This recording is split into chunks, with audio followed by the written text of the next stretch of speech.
সকলের সত্ত্বেও বিশ্বব্যাপী যা অবারিত শ্রদ্ধা এবং আস্থা, সেই চিফ অ্যাডভাইজার, অন্যান্য উপদেষ্টাবৃন্দ, আমাদের দেশের অত্যন্ত সিনিয়র রাজনীতিবিদ Mirza Fakhrul Islam Alamgir. Please welcome Dr. Syed Abdul Mohamed Tahir, Naib Amir Jamaat Bangladesh.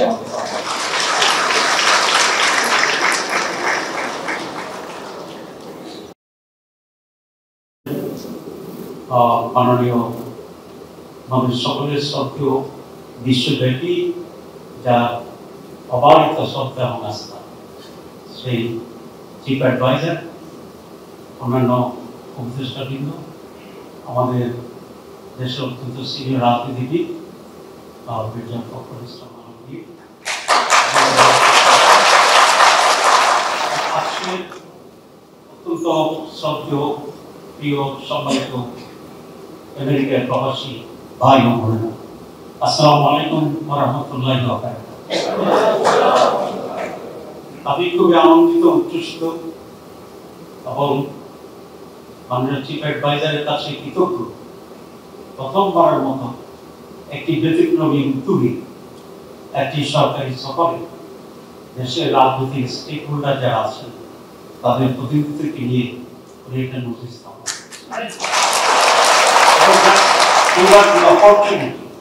আপনাদের সামনে এখানে দেওয়া। আমি আশা করি রাজনৈতিক সরকারও যখন হবে, সকলে মিলে কোনো কোনো জায়গায় যে আমরা এক থাকতে পারি দেশের জন্য, এই কাজটা কি আমরা বজায় রাখবো। জুলাই অগাস্টের অভ্যুত্থানের ব্যাপারে আক্তার যেটা বলেছেন, আমরা সকলেই এই স্পিরিট ধারণ করি। সেজন্য আমি নতুন করে, যেহেতু সময় খুবই সংক্ষিপ্ত বিলম্ব, আমি নতুন করে সেটা আর বর্ণনা করছি না। আমি তাকে সমর্থন এবং অনুভূতি ব্যক্ত করি। যে প্রসঙ্গে যেতে চাই সেটা হচ্ছে বাংলাদেশের মানুষ বিদেশে এসে ছাত্র বলুন, পেশাজীবী বলুন, আমরা অনেক সফলতার স্বাক্ষর রাখছি। যদিও দেশে মাঝে মধ্যে আমরা আমাদের উপর খুব বিরক্তি প্রকাশ করি, মনে করি যে আমাদের দ্বারা বোধহয় কিছু হবে না, কিন্তু বিদেশে আসতে দেখা যায় আমাদের লোকেরাই অনেক গুরুত্বপূর্ণ কাজ করছেন। আলহামদুলিল্লাহ, we have that potential, we have that skills. আমাদের যে বিষয়টি সেটা হচ্ছে আস্থার সংকট আছে আমাদের। আমাদের সেখানে ইনস্টিটিউশনালাইজ প্রপার ডিসিপ্লিন ফ্রম সার্ভিসের অভাব আছে আমাদের দেশে। আনফরচুনেট অনেক বড় সমস্যা হচ্ছে বড় ধরনের করাপশন। এই সমস্ত বিষয়গুলিকে যদি আমরা অ্যাড্রেস করতে পারি, তাহলে বাংলাদেশ বিশ্ব একটি টাইগার হিসাবে অল্প সময়ে আবির্ভূত হতে পারবে। আমরা আপনাদেরকে এই কথাটি বলতে পারি যে বাংলাদেশ এখন আগের জায়গায় আর ফিরে যাবে। আমাদের 4 কোটি ইউথ ভোটার, আমাদের ইউথের ভিতরে একটা বিষয় এখানে আমরা দেখতে পাচ্ছি যে তারা they want a positive move, they want a change, and there's a bigger positive change in quality. আগামীতে যারা নেতৃত্ব দেবে রাজনীতিতে এবং দেশ শাসন, তাদেরকে ইউথদের এই সেন্টিমেন্টকে রেসপেক্ট করে অগ্রসর হতে হবে, নতুবা তাদের জন্য বারবার জুলাই ফিরে আসবে। এবং আমি আমার দলের পক্ষ স্পষ্ট আমরা 4টা কমিটমেন্ট। প্রথম, বাংলাদেশের স্বাধীনতা এবং সার্বভৌমত্বের ব্যাপারে কোন আপোষ নেই।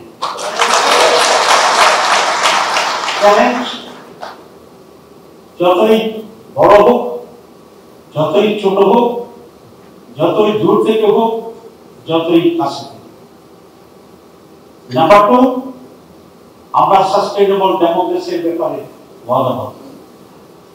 নাম্বার 3, একটি ফেয়ার, ক্রেডিবল, পার্টিসিপেটরি। এই পার্টিসিপেটরি অর্থ আওয়ামী লীগ সহ নহে।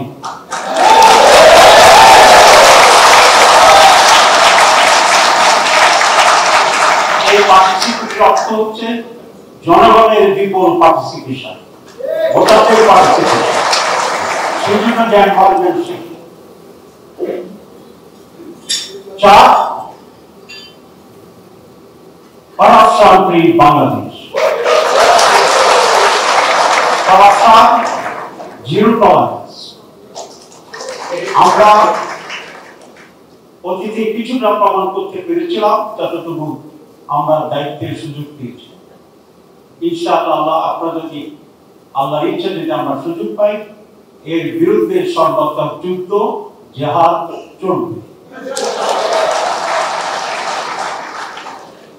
5 নাম্বার, একটি কল্যাণ রাষ্ট্র এদেশের মানুষের জন্য। আমাদের পররাষ্ট্রনীতি অত্যন্ত সততা, সাম্য, মর্যাদা, সমঅধিকারের ভিত্তিতে প্রতিবেশী এবং দূরদেশী সকলের কাছে একই রকম হবে ইনশাআল্লাহ। আমাদের এখানে সমমর্যাদা, নারী, পুরুষ, মেজরিটি, মাইনরিটি সকল শ্রেণীর মানুষ একই ধরনের অধিকার এবং নিরাপত্তা পাবে। দল, মত, বিশ্বাস, রিলিজিয়ন এখানে কোনো বৈষম্য থাকবে না। এটাই আমাদের আদর্শ হবে। পরিশেষে যে কথাটি বলতে চাই, প্রবাসীদের যে অবদান সেটি টুইট করতে চাই না, এটা খুবই অত্যন্ত উল্লেখযোগ্য। প্রবাসীদেরকে আরো বেশি সুযোগ সুবিধা দিতে হবে। ভোটের ব্যাপারে যেটা হয়েছে, আমি যারা সাংশন দিয়েছে, ভোটার তো তারাই হবে যেটা প্রমাণ করা দরকার, যেটা বাংলাদেশের মানুষ। সেটা দিয়ে একটা কাগজ দিয়েও যদি হয় যে উনি বাংলাদেশের মানুষ, তাকেই সে নিজের দিকে দিতে হবে। কারণ জটিলতা করার কোনো প্রয়োজন হবে না, প্রয়োজন নেই আমার। এখন লিগেল ভিত্তি লাগবে কিনা, ইয়েস, ওইটাকেই লিগেল ভিত্তি হিসাবে ইনক্লুড করার জন্য আমি দাবি জানাচ্ছি। এবং এই কাজটি করার জন্য সবচেয়ে উপযুক্ত হচ্ছে ইন্টারিম গভর্নমেন্ট, কারণ তাদের কোনো ইন্টারেস্ট নেই। দলীয় গভর্নমেন্ট আসছে, নানা হিসাব নিকাশ হইতে পারে, হওয়া উচিত নয়।